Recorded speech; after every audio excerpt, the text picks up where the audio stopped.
Muito boa noite, sejam bem-vindos ao terceiro Vagos em Cena. Dentro deste projeto do município que pretende promover as artes e os artistas de Vagos, é o momento de abrirmos o pano à primeira entrevista. A minha convidada é Maria Alice Sarabando, professora, já aposentada e escritora. Nasceu em Lomeão, licenciou-se em Filosofia na Faculdade de Letras da Universidade de Coimbra. Foi durante um curto espaço de tempo professora de Filosofia, mas profissionalmente e no essencial lecionou Estudos Sociais, História de Portugal e Português. Tem publicado os livros no género de conto infantil, romance juvenil, poesia e conto. Minha cara Maria Alice Sarabando, muito boa noite. Bem-vinda ao Vagos em Cena. E há pouco falávamos na antecâmara desta, que é a primeira entrevista deste projeto do município de Vagos, que tem muitas coisas escritas, mas se umas podem ser consideradas livros, outras eventualmente nem tanto. Mas são sempre bilhetes de identidade do seu percurso, enquanto pessoa essencialmente, provavelmente também enquanto professora e definitivamente enquanto escritora. Aliás, a primeira pergunta vai precisamente nesse sentido. Escrita e ensino, duas paixões que se encontraram e misturaram. Em algum momento, digamos, a escrita superou de alguma forma o ensino, agora que a professora aposentada tem efetivamente a disponibilidade, digamos, para fazer com algum distanciamento este flashback e encontrar uma resposta? Bom, nunca superou, a escrita nunca superou o trabalho como professora. Foi decorrente dele, foi acompanhando, foi sendo necessário escrever. Eu não consigo entender um professor de português que não leia e que não escreva. Não consigo entender e, portanto, eu tinha de escrever, mas nunca superou. Agora que depois que deixei de estar no ensino, digamos que também não foi uma atividade a que eu me dedicasse como alguma coisa, enquanto trabalhava não podia, agora é que vai ser. Também não. Digamos, escrevo, pois continuo a escrever, mas escrevo pouco, preciso às vezes de empurrões ou de certas motivações concretas. Mas não supera, por exemplo, a parte de leitora. Sou muito mais leitora do que escritora. Portanto, digamos que o ensino foi a grande paixão. Sim. A escrita acabou por aparecer como lateral, assim. Sim, e complemento, sim. E eu tive a noção de que precisava de escrever, mesmo muito, para os alunos, ou relacionado com os alunos. Eu vou contar uma pequena história, que é engraçada. Numa altura em que estava a trabalhar em Ilha, tinha uma turma na altura daquelas terríveis, que nós vamos para a turma e sabemos que o trabalho não vai render, não vamos fazer nada, vai ser uma dor de cabeça. Normalmente, Maria Alice Sarabando, essas turmas que podem ser terríveis são também as mais desafiadoras. Não é? Às vezes. Bom, nesse caso não era tão... não era, mas acabou por ser. Vamos lá ver. A questão é que, como professora, ia para aquela turma já com o coração nas mãos, não é? O que é que eu vou conseguir fazer hoje com eles? Por mais plano que levasse. E então eu um dia mesmo muito farta daquilo, farta. Entrei assim a matar, com toda a autoridade. Meus meninos, vocês não precisam de aprender nada, pois não, eu estou aqui a mais. Mas temos de estar aqui. Então, vocês vão fazer uma redação igualzinha à das quarta classe. Isto era um 6º ano. A primavera. Eles, ei, fixe, nice, aquela grande barulheira. E eu, pois é, mas eu não sou professora da quarta classe. Eu sou professora do 6º ano. Quem dá as notas sou eu. Ai de vocês se me escrevem estas frases que eu vou escrever no quadro. Que é um truque muito conhecido das frases proibidas para estimular a criatividade. Mas eu pus ali aquilo para os castigar e para definir bem o jogo de forças e poder. Quem manda aqui sou eu, não é? Então eu gosto muito da primavera. A primavera é muito bonita. Na primavera os campos enchem-se de flores. Tudo isso eram frases proibidas. Ui, aquele ambiente esfriou logo. Caras amoadas, hein? E diz assim uma espovitada, então a setora também faz. E eu, pois é, então qual é o problema? Tenho a obrigação de aguentar o braço de ferro, não é? Bom, depois a aula decorreu e eu apercebi-me do seguinte, e fiz, claro que fiz, E aproveitei o trabalho que fiz para os fazer tomarem consciência de que, se quisessem, podiam fazer textos bons, porque eu lhes tinha ensinado os truques todos, que faziam parte do programa, os recursos expressivos, que eles não queriam aprender. Mas, ai, tão lindo, como é que a setora foi capaz? E eu, olhem, isto eu ensinei, isto, está aqui tudo, ensinei-vos tudo, tudinho, certo? É verdade, setora. Sim, bom, serviu para isso, mas serviu para uma outra coisa para mim, de aprendizagem, que foi, eu não posso mandar fazer nada aos alunos que eu também não faça. Porque eu percebi o que é, assim, de repente, de chofre, ter de escrever sobre um tema qualquer. Ou seja, a liderança conquista-se pelo exemplo. Podemos definir dessa maneira, sim. Quer dizer, podemos definir dessa maneira. Não é tanto a liderança, mas é tomar consciência do que... Assim, foi um grande ensinamento para mim.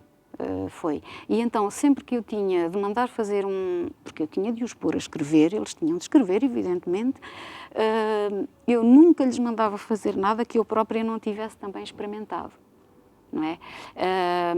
E isto está de acordo com o que eu lhe disse no início. A escrita foi muito decorrente do meu trabalho, acompanhou o meu trabalho como professora, sobretudo porque eu lidava com crianças, não é? 5º, 6º ano. E pronto, é mais um reforço disso. Temos aqui uma trilogia de referências, digamos assim, em cima da mesa. Ou seja, leitura, ensino e escrita. O que podemos encontrar nesta mesa são todas elas obras, considera a professora Maria Alice Sarabando, livros ou não, mas são as suas obras, os seus momentos, que estão editados. E são uma absoluta imensidão. Há uma pergunta que, por norma, se faz a quem é escritor: se escreve com intenção de publicar ou se a escrita já existia bem antes do fenómeno da vontade da publicação? Vamos lá ver. Sim, nunca tive aquela ideia, eu hei de ser escritora, então vamos lá treinar e não sei o quê. Não. Não escrevia com a intenção de publicar. Mas, é verdade que não. Exemplo dos livros nesta mesa. O que acontece é que a escrita, nunca tive propriamente rejeição da escrita em termos escolares, nunca tive, porque há crianças que têm, eu nunca tive, portanto escrevia, fazia as redações, escrevia com algum gosto até. A ideia, depois é evidente que uma pessoa passa por aquela fase da adolescência em que toda a gente escreve poemas e toda a gente é uma grande turbulência que precisa de extravasão, não é? Pois também há aí 2 exemplares disso. Mas, sobretudo, depois eu escrevia por necessidade, em termos de uma pessoa que, na vida escolar, para ter resultados, tem de ter boa expressão, para nos exames, não é? E, sobretudo, quando chega à universidade, como é? Se eu não tiver uma forma clara de me exprimir, eu não faço as cadeiras. E então, isso era uma necessidade, escrever bem, mas nunca era no sentido literário de trabalhar a linguagem, era no sentido de clareza, de dizer o que tinha de dizer de uma forma que não oferecesse dúvidas, não é? E de organizar o pensamento, de organizar o texto, não em termos de trabalhar a linguagem. Portanto, isso foi algo de muito tardio. Portanto, isso que é a característica do escritor, não é? Trabalhar a linguagem, foi algo muito tardio na minha vida, tenho de confessar. Fale-nos um pouco das suas obras. Quais é que são as, efetivamente, mais relevantes do seu ponto de vista? Tem de ser as últimas, porque aí eu já escrevo com a consciência de que tenho de trabalhar. Não é? Já é mais corrigir do que propriamente deixar sair. Claro que há muito de pulsional na escrita, não é? Uns escrevem, outros desenham, outros cantam, há algo de pulsional. Mas depois a literatura é outra coisa. A literatura é trabalhar a própria linguagem. E aí é evidente que nós aprendemos um pouco lendo teoricamente, mas aprendemos sobretudo lendo os grandes. não é? Quais são as suas referências nessa matéria? Em termos de quê? De grandes escritores? Ai, meu Deus, são tantos, há tantos. Em português, por exemplo, portugueses. Para mim, um grande escritor é o Ferreira de Castro. Outro grande escritor é o João de Melo. Outro grande escritor é a Lídia Jorge. Sei lá, e há muitos atualmente, felizmente. Portanto, eu não posso nunca comparar-me com esses. Tenho essa noção das proporções.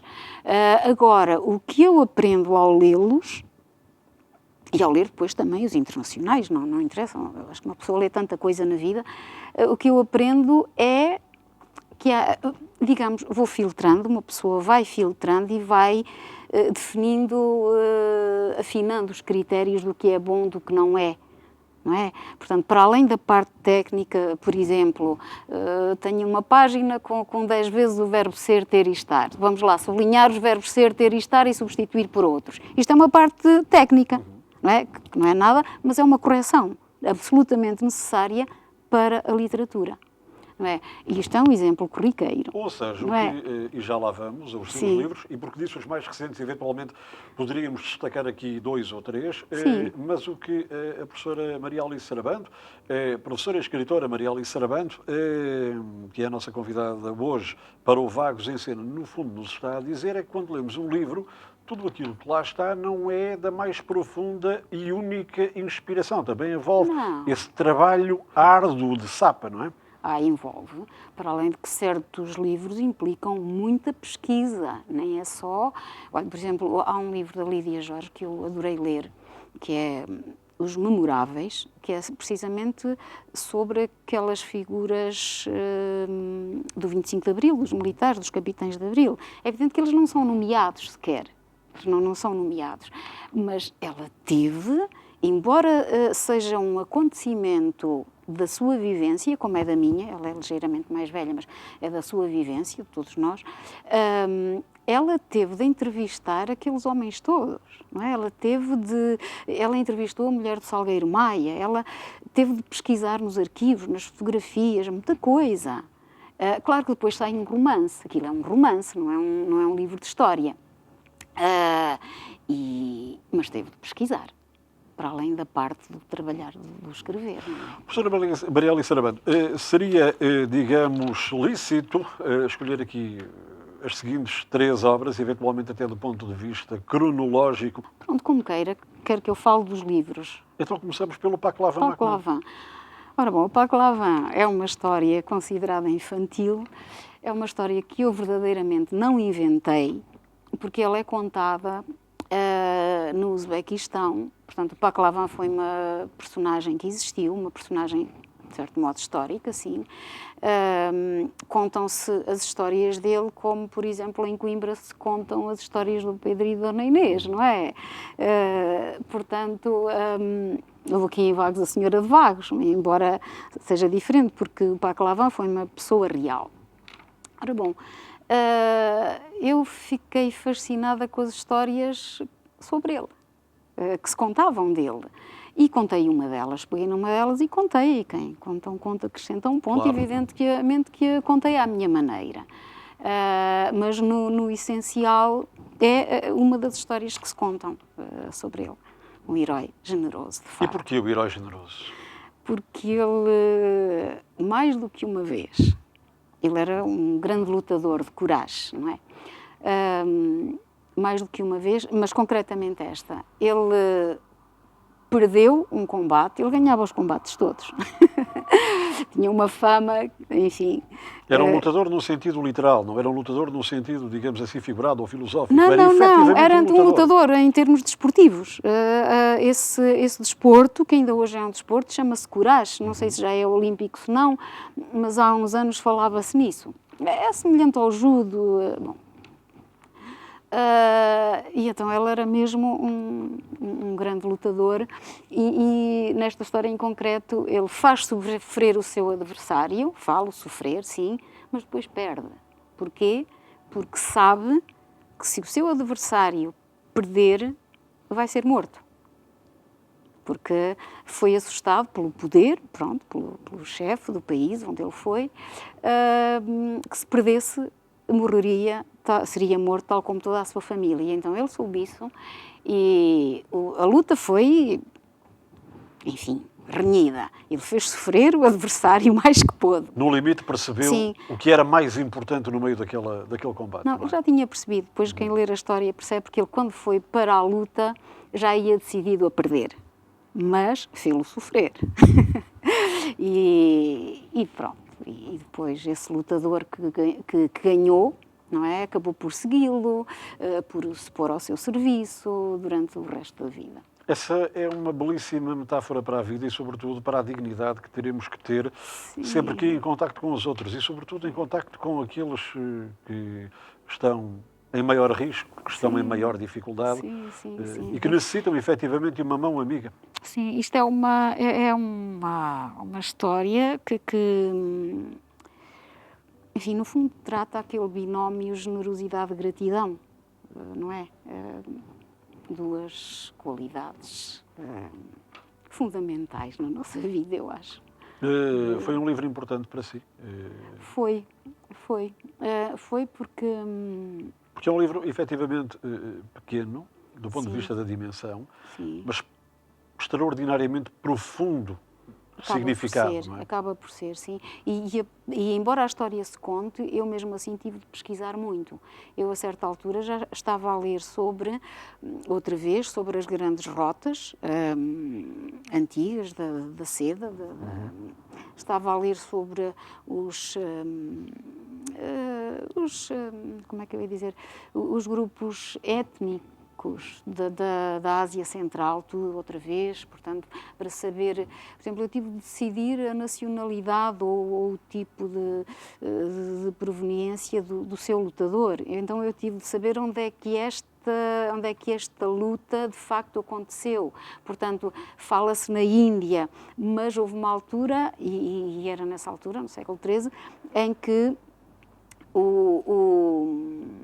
enfim, o poder da Índia não estava em Delhi, mas no Irão. Provavelmente isto passou-se no Irão. Portanto, o adversário seria... Persa. Sim, Pashtun, exatamente. Por exemplo. Portanto, embora seja uma coisinha assim de nada, de facto eu tive de pesquisar um bocadinho. E saímos do Pahlavan Mahmud e vamos então em direção à Areia. O Areia é um livro que me é muito querido, em parte porque ele é muito bonito, ficou muito bonito.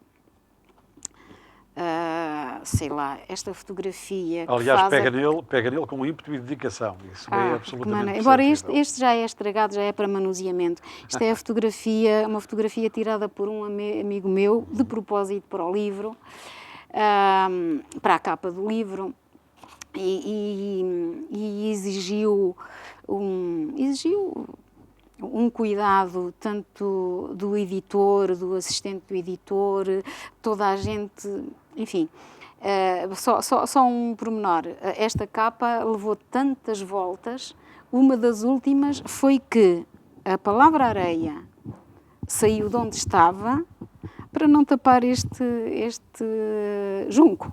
Para não comprometer o junco. Para não, sim, exatamente, para o deixar livre. Portanto, chegou-se a esse pormenor e, portanto, eu olho para este livro porque tem muito trabalho e muito empenho de todos, sabe, de todos. Não é só meu, eu escrevi-o juntamente com a Lília, aí está. Preciso de empurrões e de companhia. A história estava começada e perra. E a Lília acabou por entrar e pronto, e é um trabalho das duas. Resuma-nos um pouco esse livro. Este livro, há quem diga que é um romance gandarês. Portanto, a areia é a nossa areia. É a nossa areia. Aliás, até inicialmente chamava-se Areias, um pouco porque eu me lembrei dali da zona das areias, não é? Das terras de cultivo, pronto. A certa altura, mas não começou por ser assim, não, era mais um drama psicológico de uma personagem, só que aquela personagem, que é a personagem da Madalena, eu comecei a carregar para lá tudo o que era mau, que fosse meu ou de quem quer que fosse, ia para aquela pasta. E então aquela personagem começou-me a pesar de tal modo que eu abandonei o projeto do romance. Mas isto esteve abandonado durante 10 anos. Ou seja, a Maria Alice Sarabando, no fundo, acabou por corporizar, sobretudo, essa personagem. Ai, de que maneira? Aquilo começou-me a fazer mesmo mal. E então, entretanto, meteu-se a colaboração com a Lília no Juvenis. Quando a colaboração, demos essa colaboração por terminada, porque entretanto ela também já ia para a universidade, já não fazia sentido, também já estávamos fartas um bocadinho desse registro, não é? Olha, vamos acabar e pronto. E eu fui repegar nesse romance e disse assim, mas eu não acabo isto sozinha.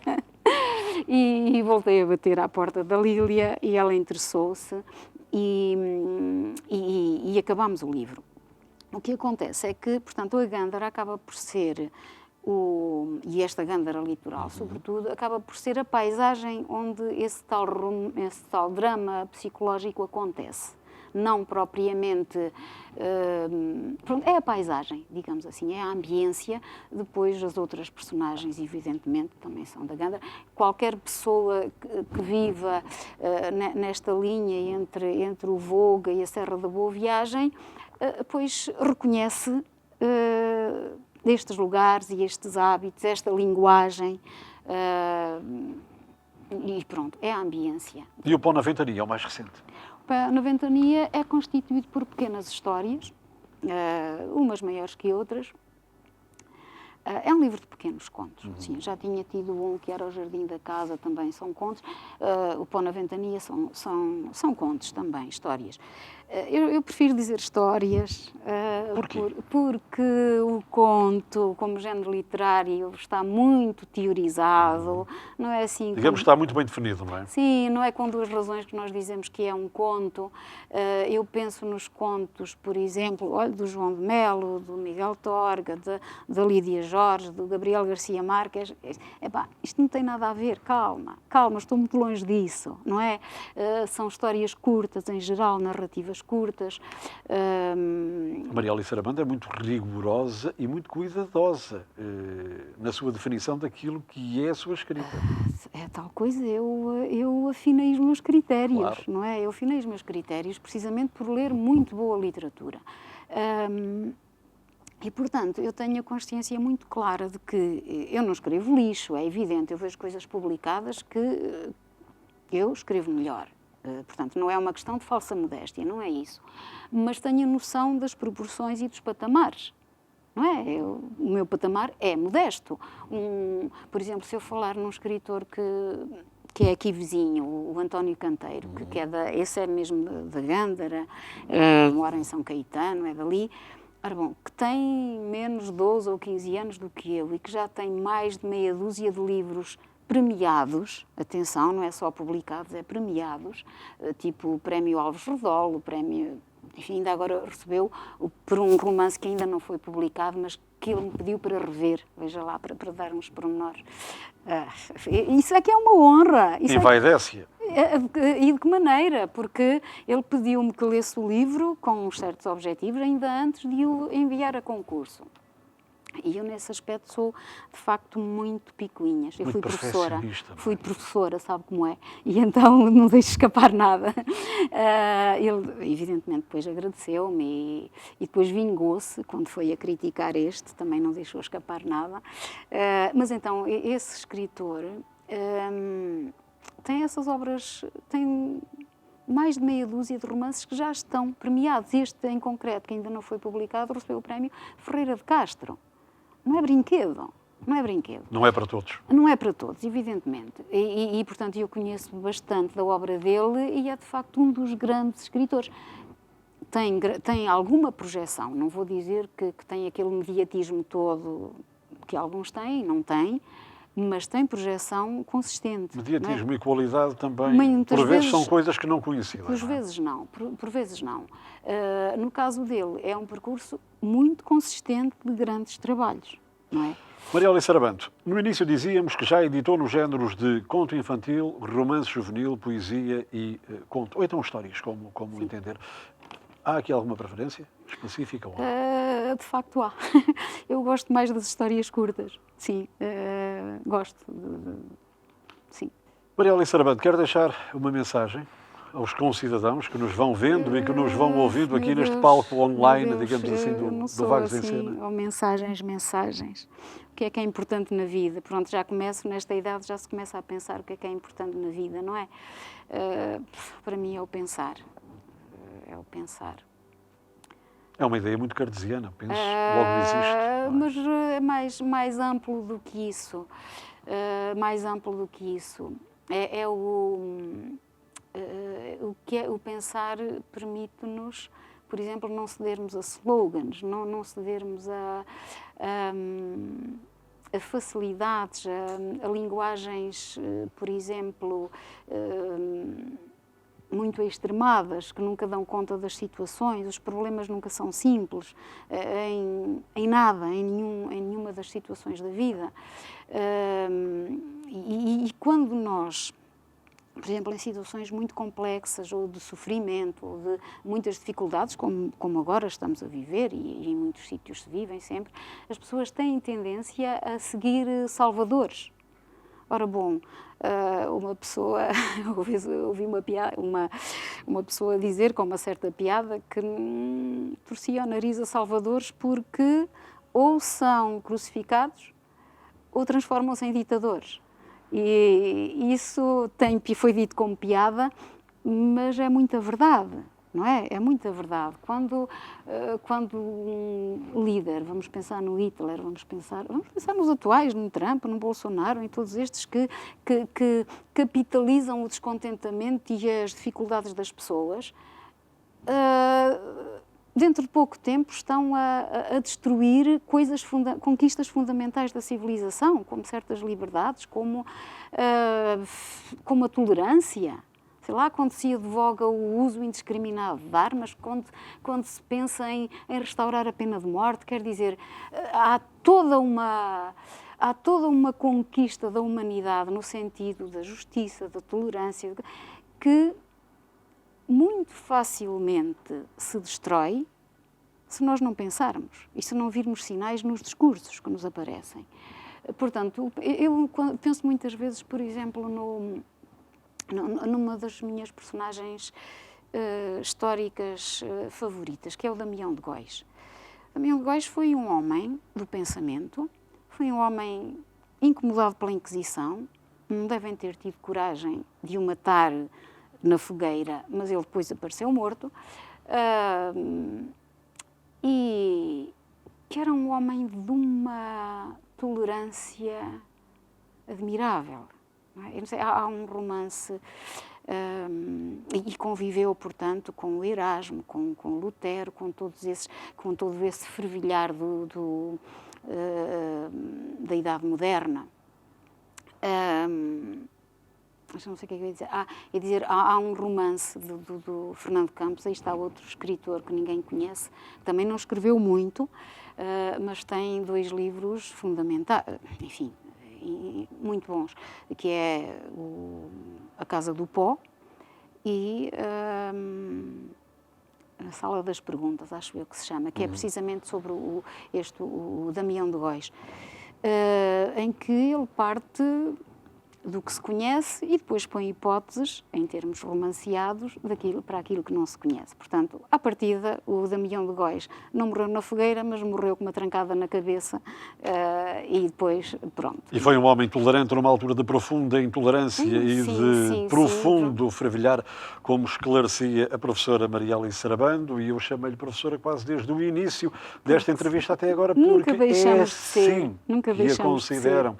E um professor, efetivamente, nunca deixa de ser professor. Quero-lhe agradecer profundamente, professora Maria Alice Sarabando, o facto de ter estado disponível para estar aqui na primeira entrevista do Vagos em Cena, que é um projeto da Câmara Municipal de Vagos, no sentido de, nesta época difícil, eu fiz questão de não falar de pandemia nesta entrevista, porque disso já estamos, acredito eu, nós todos muito fartos. Obrigado pelo seu testemunho, obrigado pela sua presença, pela sua companhia por este momento. Espero não ter estragado o programa, não é? Porque... Pelo contrário, abrilhantou. E o Vagos em Cena vai seguir dentro de uma semana. Depois das 21h30 vamos ter, precisamente, neste palco, a atuação de Diogo Sarabando apresentando o projeto Himalayan. Muito boa noite, obrigado por terem estado desse lado. Fiquem bem, seguros, em casa, protejam-se.